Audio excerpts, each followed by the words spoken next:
আসসালামু আলাইকুম। উত্তর ছালোয়াপাড়া গুরুস্থান এর চিত্র এটা। আজ আপনাদের সাথে যার বিষয় নিয়ে কথা বলবো তিনি হচ্ছেন বাংলাদেশ বিজিবি সদস্য এবং ব্যাপারীপাড়া প্রবাসী ও গ্রামের যুব সমাজ সংগঠনের একজন সদস্য ছিলেন।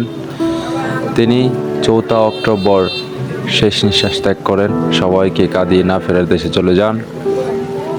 আজ সজীবের কবর দেখাইতে আসলাম। এটা হচ্ছে আমাদের গ্রামের কবরস্থান, বিশাল বড়, আপনারা দেখতেই পাচ্ছেন। এটা হচ্ছে আমাদের গুরুস্থানের নাম, উত্তর ছালোয়াপাড়া গুরুস্থান। এটা হচ্ছে সজীবের কবর। আমি দেশবাসী সহ সবার কাছে দোয়া চাই, আল্লাহ যেন সজীবকে জান্নাতুল ফেরদৌস নসিব করেন এবং সজীবের ফ্যামিলিকে যেন আল্লাহ এই সুখ সইবার মতো ক্ষমতা দান করেন।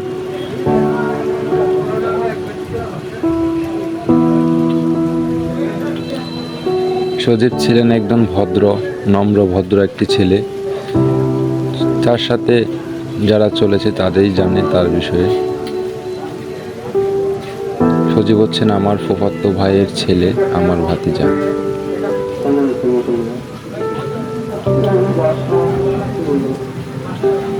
অনেক বড় গুরুস্থান।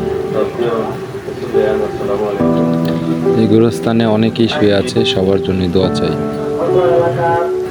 সজীবের স্মৃতিচারণ করেছেন গ্রামের অনেকেই, গণ্যমান্য ব্যক্তিবর্গ। সজীবের বাবাও কথা বলেছেন।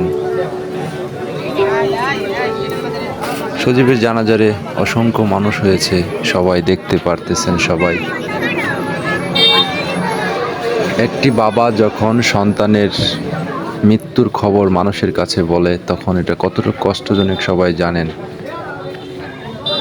সজীবের দাদাও কথা বলছেন, এলাকার অনেক মানুষই কথা বলেছেন সজীবের বিষয়ে, সজীব কেমন ছিলেন সে বিষয়টাই সবাই বলেছেন। আমাদের সাবেক চেয়ারম্যান সাহেবও কথা বলেছেন, আর অনেকেই কথা বলেছেন। সজীবের জানাজার নামাজ রাষ্ট্রীয় মর্যাদাভাবে শেষ হয়েছেন। সজীবের জানাজারে অসংখ্য মানুষের সমাগম হয়েছেন, সবাইকে কাঁদিয়ে না ফেরার দেশে চলে গেছেন।